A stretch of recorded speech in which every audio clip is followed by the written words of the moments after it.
कैसे हैं आप सभी। आज बहुत लंबे समय अंतराल के बाद हम सभी जुड़ रहे हैं और आज आप सभी 11th के कंप्यूटर सब्जेक्ट का फर्स्ट चैप्टर जिसका नाम है कंप्यूटर सिस्टम ओवरव्यू। आपने 10th में भी इस टॉपिक के बारे में, इस चैप्टर के बारे में पढ़ा है। ये ओवरव्यू है, मतलब हम लोग पुनः इसका अवलोकन करेंगे, दोबारा इसको रिपीट कर रहे हैं, रिवाइज कर रहे हैं। स्टूडेंट, इसमें आज के दिन मैं आपको दो मेन टॉपिक के बारे में पढ़ाने वाला हूँ इस चैप्टर में, जिसका नाम है इंट्रोडक्शन एंड सेकंड है computer component and basic computer organisation. जैसा कि आप सभी जानते हैं, कंप्यूटर एक मशीन है और इस मशीन को वर्क करने के लिए प्रोग्राम्स की ज़रूरत होती है और ये प्रोग्राम्स को हम सॉफ्टवेयर कहते हैं। और ये सॉफ्टवेयर भी आपने पढ़ा है, कितने टाइप्स के होते हैं? दो टाइप के होते हैं, general purpose and special purpose. Students, और इन सभी सॉफ्टवेयर्स को सपोर्ट करने के लिए, असिस्ट करने के लिए आप हार्डवेयर का यूज़ करते हैं। मतलब हार्डवेयर एंड सॉफ्टवेयर इसके बेसिक कंपोनेंट्स हैं जिसकी वजह से कंप्यूटर वर्क करता है। अकेले सॉफ्टवेयर को हम कंप्यूटर नहीं कह सकते, अकेले हार्डवेयर को भी हम कंप्यूटर नहीं कह सकते।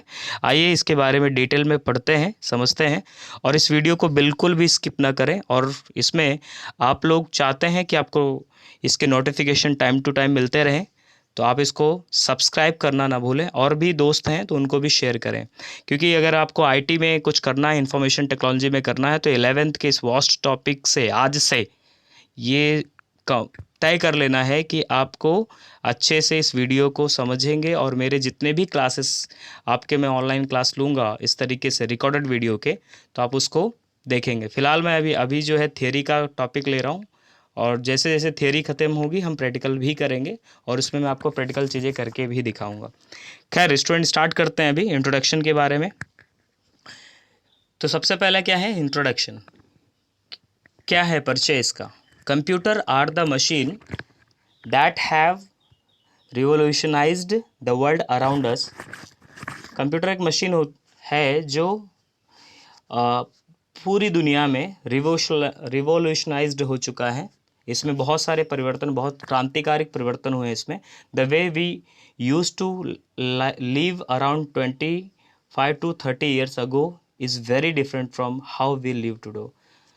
मतलब 25 से 30 साल पहले हम जैसे जी रहे थे, आज हमारे जीने के तरीके में बिल्कुल परिवर्तन हो चुका है। A modern age student can not even imagine life without email. आज के ज़माने का जो स्टूडेंट है, हम सभी क्या करते हैं, बिना हम ईमेल, इंटरनेट, प्रिंट आउट्स के, playing music, computer, smartphone, photos just a click away in the form of smartphone and so on. ये सारी चीज़ें हम करते हैं एक क्लिक के ऊपर। In short, in every aspect of life, ज़िंदगी के हर पहलू पर वी सी कंप्यूटर, हम कंप्यूटर का बहुत बड़ी भूमिका अदा करते हुए देख रहे हैं, चाहे वो प्रत्यक्ष रूप से हो या अप्रत्यक्ष रूप से हो। स्टूडेंट, जैसा कि मैंने जस्ट अभी आपको बताया था कि कंप्यूटर जो है हार्डवेयर एंड सॉफ्टवेयर, इसके दो मेन पार्ट हैं। आप सभी ने पढ़ा है हार्डवेयर क्या होता है, और हार्डवेयर क्या है, कंप्यूटर का फिजिकल पार्ट होता है। और component of a computer are called hardware. जो कंप्यूटर के फिजिकल पार्ट हैं, इलेक्ट्रॉनिक कंपोनेंट को हम हार्डवेयर कहते हैं। और जैसे कि आपके सामने एग्जांपल है keyboard, CPU, monitor, mobile, even आपका मोबाइल जो आप देख रहे हो ये भी एक हार्डवेयर ही है। लेकिन इसकी आपके मोबाइल के अंदर जो प्रोसेसिंग चल रही है वो आपका सॉफ्टवेयर है। And software, this are the recorded instruction program that govern the working of a computer. Computer को कैसे काम करना है, उसमें जो भरी गई सूचनाएं हैं, फीड की गई सूचनाएं हैं, वही आपका सॉफ्टवेयर होता है। सॉफ्टवेयर को हम प्रोग्राम भी कहते हैं। A program is a set of instruction of carry out a specific task और अचीव अ स्पेशल वर्क। ऐसे प्रोग्रामों का समूह जो एक स्पेसिफिक, एक विशेष कार्य को कंप्लीट करता है, पूरा करने में सहायता करता है, उसको हम सॉफ्टवेयर कहते हैं, प्रोग्राम कहते हैं। अब नेक्स्ट होता है स्टूडेंट्स के बाद में, मैं इसमें आपको मेन टॉपिक्स, क्योंकि आप बहुत सारी चीज़ें ऑलरेडी 9th एंड 10th में आप पढ़ चुके हो, ये रिपीटेड टॉपिक है, आप सब जैसा देख रहे हैं। इसमें कंप्यूटर कंपोनेंट है, बेसिक कंप्यूटर ऑर्गेनाइजेशंस में क्या है, जैसे कंप्यूटर में मेजर 5 बेसिक कंपोनेंट्स होते हैं। पहले इनपुट यूनिट, आउटपुट यूनिट। ये इनपुट यूनिट जो इसकी जवाबदारी क्या होती है, इसकी रिस्पॉन्सिबिलिटी होती है कि ये डेटा को इनपुट कराता है। The input device attach to the computer system make the input unit. और आउटपुट क्या होता है इसमें basically, the output device attach to the computer system make output unit.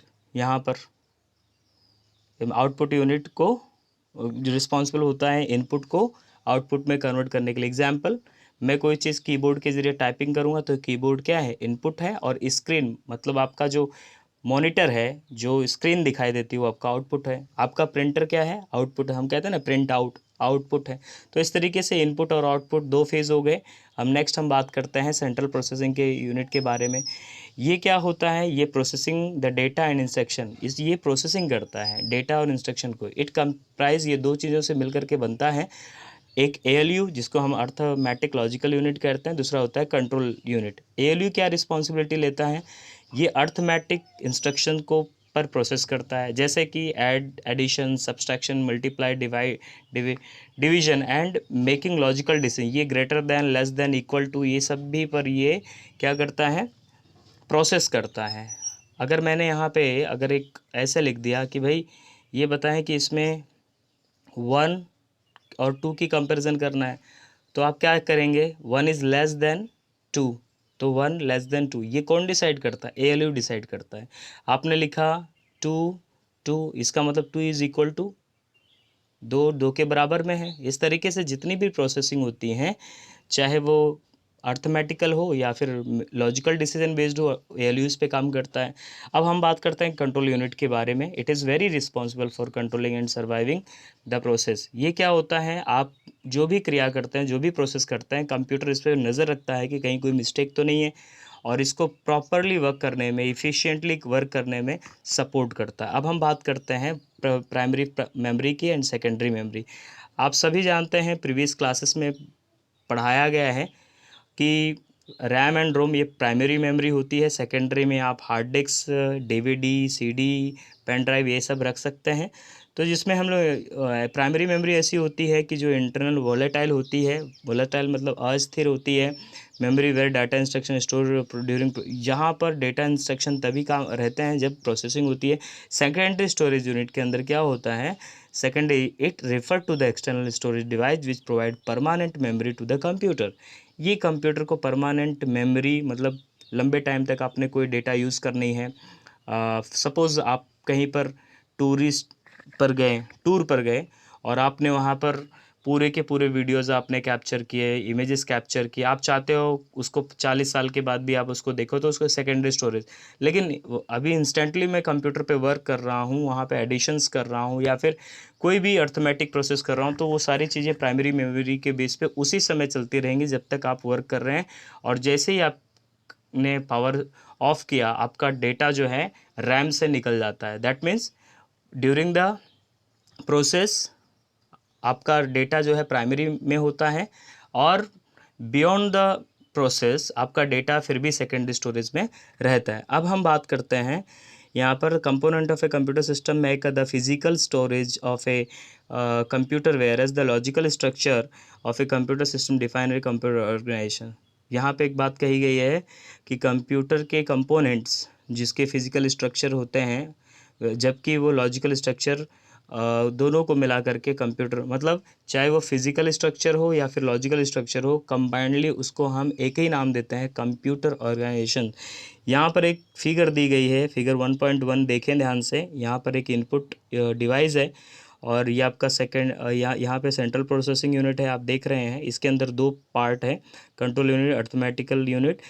During the process primary memory के connect में है, लेकिन अगर हमारा फाइनलाइजेशन हो रहा है डेटा, अगर हम लोग हमारा फाइनल हो गया, ओके है, जिस पे उसको हम स्टोर कर रहे हैं सेकेंडरी स्टोरेज फ्यूचर यूज़ के लिए। और आउटपुट जो हमको अभी रिसेंटली आपका चाहिए डेटा कि किस तरीके से आपका रिजल्ट आ रहा है, तो आप मॉनिटर पर, प्रिंटर पर ये सारी चीज़ें आप शो कर रहे हो, तो ये आपका आउटपुट डिवाइस। तो इनपुट से डेटा आपने दिया, प्रोसेस CPU को दिया, CPU ने उस डेटा पे प्राइमरी और के ज़रिए यहाँ पे प्रोसेसिंग की, और कंट्रोल यूनिट के ज़रिए उसको देखा, ऑब्जर्वेशन किया। अर्थमेटिक, अगर मैथ से रिलेटेड कोई डेटा है, मैथमेटिकल डेटा था, अर्थमेटिक प्रोसेस करेगा। अदरवाइज डेटा अगर स्टोर लॉन्ग टाइम के लिए करते हैं तो स्टोरेज डिवाइस पे, अगर डेटा इंस्टेंटली आपको इसी समय उसका स्क्रीन पर देख रहे हैं तो आप क्या है, मॉनिटर पर आउटपुट डिवाइस, और इसको अगर आप प्रिंट आउट भी लेते हैं तो आउटपुट डिवाइस करके वहाँ पे दिखता है। तो आई होप ये चीज़ें समझ में आ गई होंगी। आगे बढ़ते हैं, कंप्यूटर ऑर्गेनाइजेशन। इसी प्रोसेस को बहुत ही लॉन्ग वे में यहाँ पे दिखाया गया है, यहाँ पे डिटेल्ड में डिस्क्राइब किया गया है, जैसे इनपुट, प्रोसेस एंड आउटपुट। इसको आप एक वर्ड में यहाँ पे लिख सकते हैं, दिस इज़ इम्पॉर्टेंट पॉइंट। अगर आपको कभी थियरी में क्वेश्चंस आ गए तो आप इस तरीके से इनपुट आईपीओ करके आप दे सकते हैं। आईपीओ का फुल फॉर्म होता है, आईपीओ का फुल फॉर्म होता है input, process and output. Computer जो है आईपीओ प्रिंसिपल को फॉलो करता है। आईपीओ प्रिंसिपल क्या होता है, इनपुट, प्रोसेस एंड आउटपुट, इसी प्रोसेसिंग पे काम करता है। इसको समझने के लिए एक अच्छी सी फिगर भी दी गई है। इनपुट आपने डेटा किया, यहाँ पर ये बसेस होती हैं, लाइन से होती हैं जो डेटा को आपको सीपीयू तक ले जाती हैं। सीपीयू उस पर एएलयू कंट्रोल रजिस्टर्स यहाँ पे के ज़रिए यहाँ पे प्रोसेस करता है, देन उसके बाद आउटपुट डिवाइस को देता है और फ्यूचर यूज़ के लिए अपने स्टोरेज यूनिट में स्टोर कर दिया, और ये मेमोरी आपकी साथ में चलती रहती है जिसको हम प्राइमरी मेमोरी कहते हैं। तो स्टूडेंट, इस तरीके से आपका कंप्यूटर, इस पूरे स्ट्रक्चर को हम लोग कंप्यूटर ऑर्गेनाइजेशन कहते हैं, यहाँ पर दिया गया है। अब हम स्टूडेंट इसके आगे बढ़ते हैं, और यहाँ पर आपको कुछ मेन पॉइंट जो आपको नोट करने हैं, आप इसके बारे में यहाँ पर आप नोट कर सकते हैं। ये अपने खुद के भी आपको नोट्स क्रिएट करने होंगे यहाँ पर इस तरीके से मेन पॉइंट्स को। हाँ, इसमें आपको सिर्फ इतना करना है, कंप्यूटर ऑर्गेनाइजेशंस के अंदर आपको एक फ़िगर ज़रूर बना लेनी है। आप लोग इसको स्क्रीनशॉट ले लीजिएगा, और इसके आधार पे यहाँ इसका भी आपको एक जो है स्क्रीनशॉट लेकर के आपको अपने नोट्स क्रिएट करने होंगे। ठीक है, आगे बढ़ते हैं नेक्स्ट। अब हम बात कर रहे हैं इनपुट डिवाइस के, इनपुट यूनिट के बारे में। Input unit form the input device attached to the computer. Example of input device as media. जैसे कि मैंने आपको बताया, जो डेटा कंप्यूटर को देने का काम करता है, जिसके ज़रिए हम अपनी बातों को कंप्यूटर तक पहुंचाते हैं, उन सभी को हम लोग इनपुट यूनिट कहते हैं। यहाँ पर इनपुट रिस्पॉन्सिबल होता है कि taking input and converting into the computer understandable format. हम जो देते हैं डेटा वो हमारे नॉलेज में हमको समझ में आता है, लेकिन आप जो डेटा देते हैं, वो जो हम डेटा कंप्यूटर को देते हैं, उसको किसी प्रोसेसिंग के ज़रिए, कन्वर्टर के ज़रिए वो चीज़ें मशीन लैंग्वेज में कन्वर्ट होनी पड़ती है। तो यहाँ पर कंप्यूटर जो है ऑन ऑफ के फॉर्म में काम करता है, कभी ऑन कभी ऑफ़। हाई वोल्टेज अगर शो करना है तो ऑन, और लो वोल्टेज के लिए ऑफ़। इस तरीके से 0 और 1 बेस के ऊपर पूरा कंप्यूटर काम करता है। आगे के चैप्टर्स में आप इसके बारे में डिटेल में काम पढ़ेंगे कि किस तरीके से कंप्यूटर 0 और 1 के थ्योरम पर काम करता है। पूरा का पूरा एक चैप्टर है इस पर। मैं इसको आगे आपको डिस्कस करूँगा क्योंकि ये पूरा का पूरा एक लंबा चैप्टर होने वाला है आगे चल के। अब हम बात करते हैं यहाँ पर कुछ सम कॉमन इनपुट डिवाइसेस क्या क्या होते हैं। कीबोर्ड होता है, keyboard just like a typewriter like device which is used to type the letter, digit and command for visually challenged people. Braille keyword are also available these days, ये available है, ये handicapped visual challenge लोगों के लिए है। And next होता है mouse. आप सभी को पता है ये पॉइंटिंग डिवाइस होती है, और इसके ज़रिए आप रोल करके आप स्क्रीन पे कहीं पे भी आ सकते हैं, कहीं पर भी क्लिक कर सकते हैं। माउस का पॉइंटर स्क्रीन पर आपके दिखाई देता है। एंड माइक्रोफोन्स तो पता ही है आपको, we can send sound input to computer. हम अपने साउंड को, आवाज़ को माइक्रोफोन के ज़रिए कंप्यूटर को दे सकते हैं। उस पर स्पेशल डिवाइस के ज़रिए आप उस पर प्रोसेस उसको मिक्स कर सकते हैं, एंड इस तरीके से उसको डिजिटल ऑडियो बेसिस में कन्वर्ट भी कर सकते हैं। ये mic can work if you computer has special hardware known as sound card. अगर आपको माइक में और एडवांस फीचर लाने हैं तो आपको कंप्यूटर में साउंड कार्ड भी लगाना पड़ेगा। तो आप इस तरीके से अपनी वॉइस को क्लैरिटी, ये स्पेशली आपने देखा होगा जो सिंगर होते हैं, जो अपनी वॉइस में चेंजेस चाहते हैं, जो कुछ एक्स्ट्रा आप देखते होंगे, आवाज़ बहुत अच्छी लगती है, तो ये सारी चीज़ें साउंड कार्ड के बेसिस पे होती है। तो उसमें स्पेशल सॉफ्टवेयर में बहुत सारी एक्स्ट्रा चीज़ें भी आपको मिल जाती है। अब हम बात करते हैं आउटपुट यूनिट के बारे में। आउटपुट यूनिट क्या होता है, इसमें जो मेन इंपॉर्टेंट पॉइंट है, हमने इनपुट में ये आपको ये लिखना है, एंड देन इसके अंदर ये वाला आपको नोट करना है यहाँ पर। और इसमें जो इसके टॉपिक्स को तो हम आगे पढ़ने वाले हैं, ठीक है। Output input convert the output in binary form to human readable form. Output जो होता है वो यूनिट कन्वर्ट करता है, आउटपुट यूनिट कन्वर्ट करता है output in binary form human readable format. मतलब कंप्यूटर्स जो इंटरनल प्रोसेस करता है वो हमको समझ में नहीं आती, लेकिन जो असेंबलर होता है, जो ट्रांसलेटर होता है, वो बाइनरी लैंग्वेज को ह्यूमन रीडेबल फॉर्मेट में कन्वर्ट करता है। फर्स्ट एग्जांपल यहाँ पे दिया है मॉनिटर का, जहाँ पर is the most common form of output from a computer. It display informed in a similar way to that shown on a television screen. The picture on a monitor, जैसे कि ये टेलीविज़न स्क्रीन के जैसा दिखता है, इसमें thousands of colour के dots होते हैं, जिसको हम उस डॉट्स को आप स्क्रीन जो देखते हो उसमें छोटे छोटे डॉट्स होते हैं, उसको हम पिक्सल कहते हैं। ये पिक्सल की क्लैरिटी, जितने ज़्यादा पिक्सल होते हैं क्लैरिटी उतनी ही ज़्यादा होती है। आजकल ब्रेली मॉनिटर भी आने लग गए हैं जो विजुअल चैलेंज लोग हैं।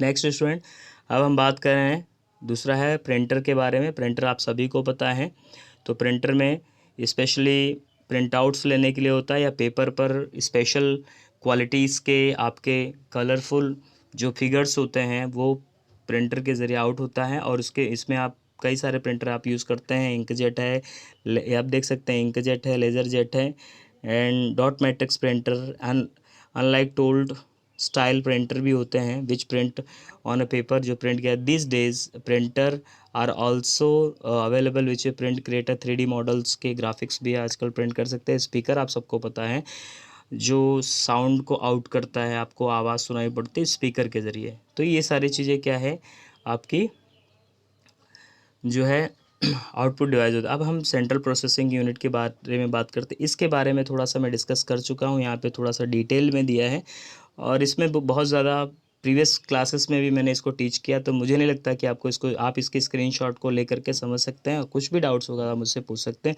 तो इसमें बहुत ज़्यादा कुछ नहीं, हाँ इसके इंपॉर्टेंट पॉइंट्स आप पढ़ सकते हैं। सबसे जो नया है रजिस्टर के बारे में। रजिस्टर क्या होता है? Modern days smart machines, washing machine हो गई, माइक्रोवेव्स हो गया, वेव हो गया, oven also come with the embedded CPU. इसमें सीपीयू एम्बेडेड होता है, मतलब पहले से फिक्स होता है, जो आपको दिखाई नहीं पड़ता। Embedded CPU are more than the CPU are this also container little ROM. उसमें जो है आपका रैम भी होता है, रोम भी होता है, सर्किटरी बेस्ड होते हैं, सर्किट के बेस पे एम्बेडेड होते हैं। This embedded CPU are a company with a company memory and embedded instruction are called a micro is controller. इसको हम लोग माइक्रो कंट्रोलर के नाम पे जानते हैं। इसमें बहुत सारी चीज़ें इन्वॉल्व होती है। अब हम रजिस्टर के बारे में थोड़ा डिटेल से पढ़ लेते हैं। रजिस्टर और processor. Register are small units of data holding place. ये प्रोसेसर होता है जिसमें स्मॉल यूनिट ऑफ डेटा, इसमें थोड़े से डेटा को आप होल्ड रख सकते हैं। And the CPU use register to temporarily hold some important processing information during the time. Processing के दौरान आपको डेटा होल्ड करने की ज़रूरत है टेम्परेरी बेस पर, तो आप जो है रजिस्टर में होल्ड कर सकते हैं।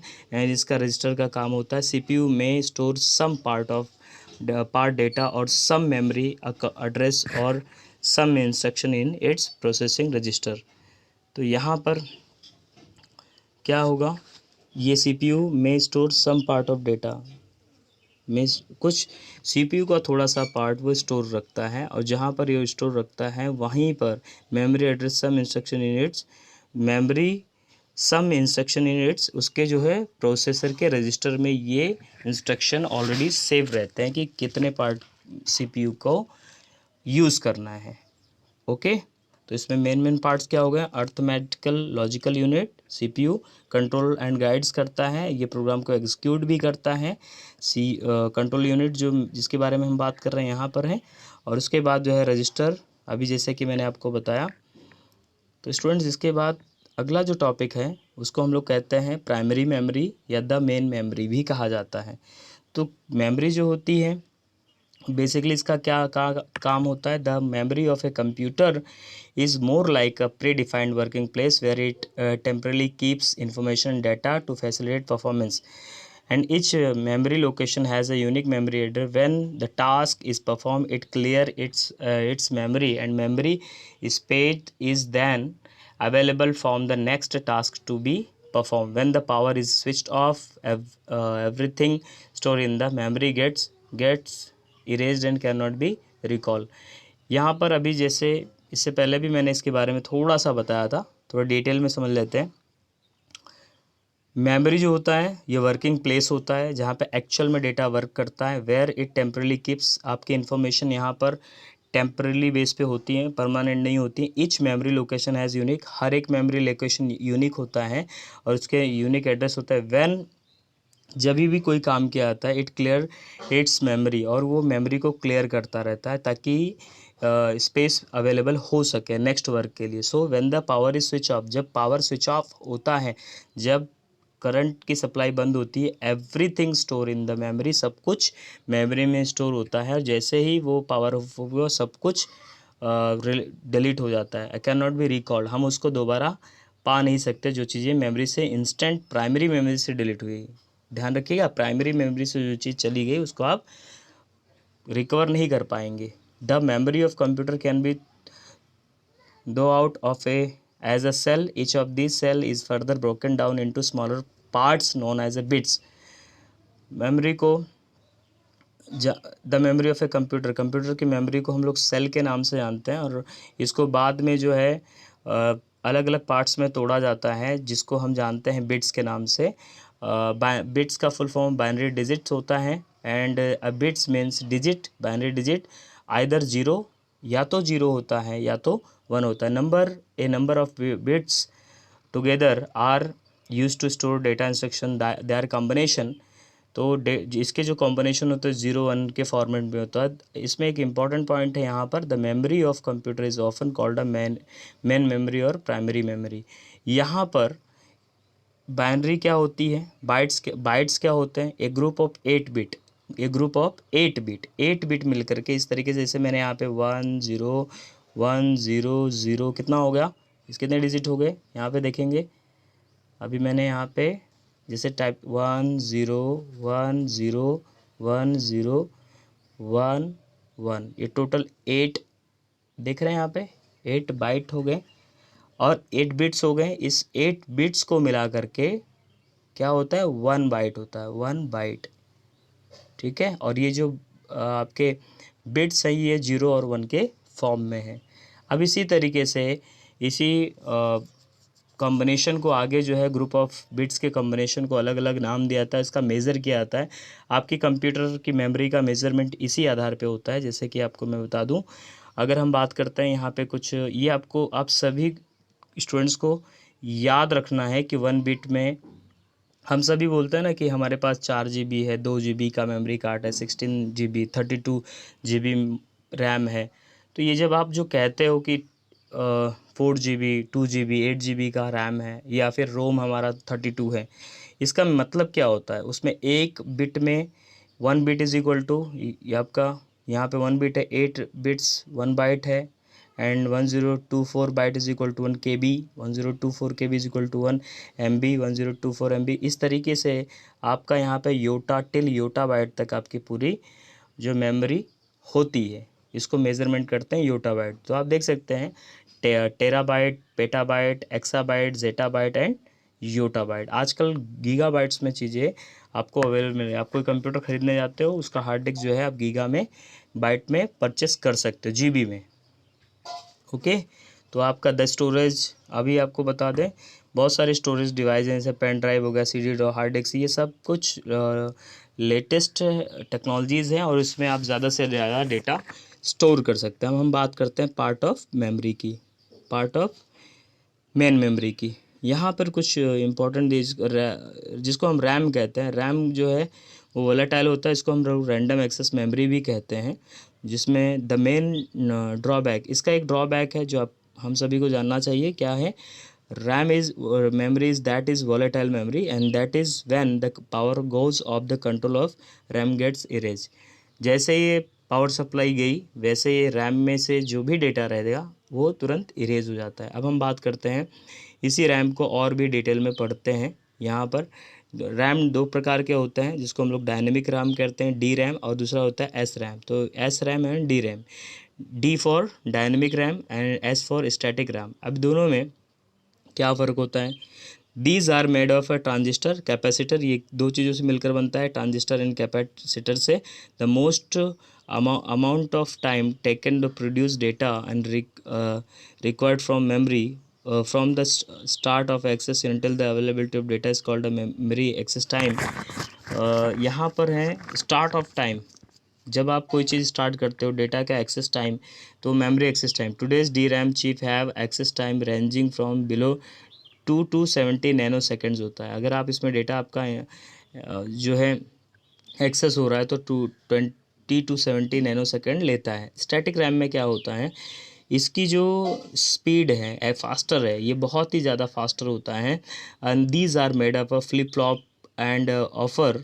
फ्लिप फ्लॉप क्या होता है, फ्लिप फ्लॉप को हमें समझना चाहिए कि फ्लिप फ्लॉप एक्चुअल में क्या है। नीचे आप देख सकते हैं, यहाँ पे मैंने मार्क किया, a flip flop is a binary cell capable of storing 1 bit of information. एक बार में ये 1 बिट इंफॉर्मेशन को क्या करता है, स्टोर करने की क्षमता रखता है। तो ये बहुत ही फास्ट होता है कंपेयरिंग आपके डी रैम के। इसकी स्पीड बहुत फास्ट होती है। और static RAM are thus use to in specialized application. Dynamic RAM are used, आप गेम वगैरह देखते हैं उसमें एस रैम का स्पेशली यूज़ होता है, या एनिमेशन, जहाँ पर एनिमेशन इंडस्ट्री में भी इसका यूज़ स्पेशली किया जाता है। अब हम बात कर रहे हैं the amount of time taken to produce data required from memory from the start of access until the availability of data is called मतलब डेटा के एक्सेस टाइमिंग को, मेमोरी में एक्सेस करने के टाइमिंग को मेमोरी एक्सेस टाइम कहते हैं।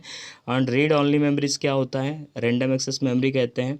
अच्छा, रैंडम एक्सेस मेमोरी के बारे में इतना समझ सकिए, read only memory is a memory unit that perform the read operation only, it does not have a right capability. इसके अंदर कैपेबिलिटी नहीं होता, ये सिर्फ रीड करा सकता है। एक्चुअल में बहुत सारी जो कंपनियां होती हैं, कंप्यूटर को जो मदरबोर्ड मैन्युफैक्चर करते हैं, कंप्यूटर को ऑन कैसे करना, ऑफ़ कैसे करना है, ये ऑलरेडी इनबिल्ट कर देती हैं। रोम के अंदर प्रोग्राम को पहले से फिक्स किया जाता है, जिसके ज़रिए कंप्यूटर ऑन ऑफ होता है, रिस्टोर कर सकता है। ये सारी फैसिलिटीज़ इसमें अवेलेबल होती हैं। तो इसको आपने एक बार लिखा, बट इसमें राइटिंग कैपेबिलिटी नहीं होती है। आप ये खुद से राइटिंग नहीं करें, आपको खुद इसमें प्रोग्राम करना पड़ता है। और इसमें कुछ टाइप्स आप दिए गए हैं, आप पढ़ सकते हैं। पी रोम क्या होता है, ई पी रोम क्या होता है, ई रोम क्या होता है, और फ्लैश मार्क रोम, इसके बारे में डिटेल में यहाँ पे दिया है। तो पी रोम प्रोग्रामेबल रोम होता है। इसको O T P time program, P ROM is a user programmable memory in which information is burned using special equipment के ज़रिए आप रोम बर्नर्स, जिसको हम रोम बर्नर कहते हैं, रोम बर्नर के जैसे इसमें एक बार इसमें प्रोग्राम लिखे जा सकते हैं। ई पी रोम क्या करता है, one can program the memory chip. इसमें through the UV ultraviolet radiation के ज़रिए आप इसमें से चीज़ों को आवश्यकता अनुसार इरेज करके वापस से इसमें प्रोग्राम राइट कर सकते हैं। And then E P ROM क्या होता है, इरेजेबल प्रोग्राम, यानी ई पी रोम जो होता है, ई P ROM is erased electronic which is faster, ये बहुत ही फास्ट होता है। Also E P Rome selective types can be erased unlike E V which erase fully.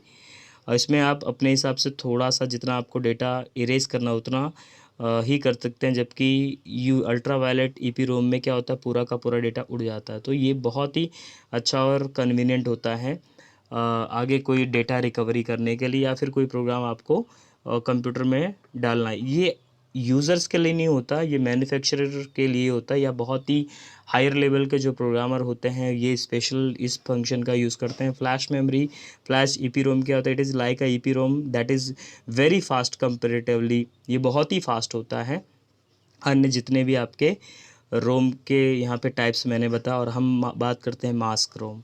अभी आप ये मत कहिएगा सर रोम भी क्या मास्क लगाता है कोरोना पीरियड में, नहीं। ये रोम जो है mask ROM refer to kind of ROM each which the content are program by the IC manufacturer. जब वो जो आईसी बनाता है, जिसको हम इंटीग्रेटेड सर्किट कहते हैं, इंटीग्रेटेड सर्किट में पूरे के पूरा प्रोग्राम को मैन्युफैक्चरर खुद उसमें लिख देता है, जिससे कंप्यूटर ऐसे कंप्यूटर ऑन कैसे होगा, कंप्यूटर को किस तरीके से कमांड को आगे बढ़ाना है, या कंप्यूटर से वर्क कैसे लेना है, ये सारी चीज़ें आईसी मैन्युफैक्चरर वहाँ पे उस मास्क रोम में लिखता है। It is not a user program ROM, ये यूज़र के ज़रिए नहीं किया जा सकता। अब हम बात करते हैं केस मेमोरी की। यहाँ पर केस मेमोरी क्या होती है, is a high speed memory available inside. ये हाई स्पीड मेमोरी होती है, और सबसे खास बात है ये सीपीयू में अवेलेबल होता है in order to speed access to data. ये ऑर्डर के अकॉर्डिंग इसको हम इसकी स्पीड हाई अप होती है and instruction store in RAM memory, और इसके इंस्ट्रक्शन जो है रैम की मेमोरी में सेव होते रहते हैं। तो यहाँ पे ये वेरी वेरी इंपॉर्टेंट है। यहाँ पर दो पार्ट जो मैंने अभी आपको बताया, दिस इज़ वेरी इंपॉर्टेंट। हाँ, इसके टाइप्स आपको आपके नोट्स में ज़रूर लिखिएगा यहाँ पे, और इसके स्क्रीनशॉट आप सभी ले सकते हैं। अब हम बात करते हैं नेक्स्ट पार्ट की। यहाँ पर इसमें क्या होता है डिटेल में, द स्टोरेज यूनिट क्या होती है। स्टोरेज यूनिट में स्पेशली यहाँ पर computer need to store retrieve data for processing since primary memory has a limited store capacity is not permanent. आप सभी को पता है प्राइमरी मेमोरी परमानेंट नहीं होती है। इन फ्यूचर अगर आपको डेटा स्टोर करना है फ्यूचर के लिए, या फिर उस डेटा पर कुछ रिट्रीव, कुछ चेंजेस करने हैं, कुछ बदलाव लाने हैं, तो आप क्या करते हैं, कहीं ना कहीं इस डेटा को स्टोर करते हैं। जहाँ स्टोर करते हैं जो परमानेंटली भी, उस स्टोरेज डिवाइस को जहाँ परमानेंटली स्टोर होता है उसको हम लोग स्टोरेज यूनिट कहते हैं। And there are various types of secondary devices. बहुत सारे टाइप के सेकेंडरी डिवाइसेस हैं आज के दिन में, जैसे कि आप यहाँ पे देख सकते हैं हार्ड डिस्क है, मैग्नेटिक मीडिया होता है, and CD ROM and DVD optical media होता है, और पेन ड्राइव आपका फ्लैश मेमोरी होता है। तो ये जो मेमोरी होते हैं इनके साइज़ भी मैंने आपको पढ़ा दिया किस तरीके से, GB, योटाबाइट, टेराबाइट, ये सब कुछ मैंने आपको बताया। अब इसके बाद ये स्टोरेज डिवाइस के में यूनिट क्या क्या, hard disk and compact disk. Hard disk तो आपको इसके मैकेनिज्म के बारे में यहाँ पे दिया हुआ है। The hard disk memory store information on one और मोर सर्कुलर प्लेटर्स। हार्ड डिस्क के ऊपर, हार्ड डिस्क कैसी होती है, रेक्टेंगुलर शेप में होती है, उसमें ऐसे प्लेट्स बनी होती हैं। आप इसको गूगल करके भी देख सकते हैं कि हार्ड डिस्क आपकी कैसे होती है। तो उसमें प्लेटर्स लगी डिस्क बनी होती है, जैसे CD कैसी होती है, DVD कैसी होती है, ठीक है, उनका शेप जो होता है सर्कल के टाइप में होता है। तो उस तरीके से सर्कुलर बेसिस पे उस पर रहते हैं। उसमें जो होता है स्पिनिंग थ्रेड लगे होते हैं घूमने वाले, and this rotate disk are coated with the magnetic material, और ये मैग्नेटिक मटेरियल से कोटेड होता है, and stacked with the space between them, और उनके बीच में spaces. Information is recorded on the surface. जो भी इसमें इंफॉर्मेशन उनके सरफेस पे लिखा जाता है मैग्नेटिक हेड के द्वारा एज टाइनी मैग्नेटिक स्पॉट। उस पर टाइनी मैग्नेटिक स्पॉट्स बने होते हैं। The hard disk of today have store capacity measure in gigabyte up two terabyte. इसमें जो मेमोरी इसमें स्टोर होने की जो क्षमता है गीगाबाइट और अब टेराबाइट तक है। अब हम बात कर रहे हैं CD की। CD क्या होती है, कॉम्पैक्ट डिस्क का फुल फॉर्म होता है। The compact disk CDR optical device होता है। द CDR रिलेटिवली चीप, ये बहुत ही सस्ता होता है। हैव स्टोरेज कैपेसिटी, इसकी कैपेसिटी 700 MB है। कितने MB से, there are 3 types of CD।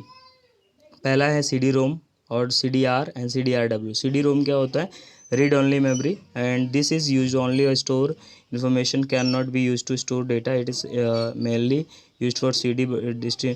जैसे बहुत सारे जो कंपनियां हैं CD डिस्ट्रीब्यूट करती हैं, सेल करती हैं, तो वो CD रोम ही के ज़रिए क्या बनाती हैं, CD रोम पर सॉफ्टवेयर, गेम्स, ई-बुक्स बनाती हैं। तो उसको आप उस पर आप रीराइट नहीं कर सकते, उसको इरेज नहीं कर सकते, तो वो CD रोम होता है। एंड देन इसके बाद होता है CDR recordable, it mainly use to for CDR can be written on only once time. आप इस पर एक बार रिकॉर्डिंग आप इस पर कॉपी पेस्ट कर सकते हो एक बार सिर्फ, एंड कांट बी इरेज, इसको आप इरेज नहीं कर सकते हैं।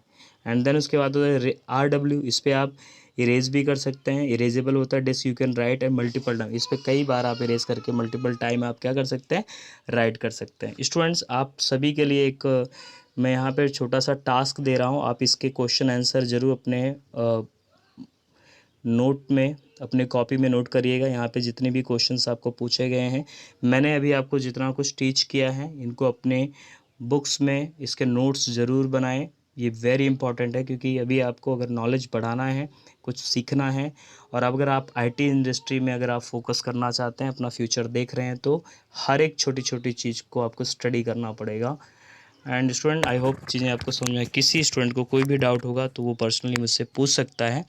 और इसी के साथ थैंक यू सो मच।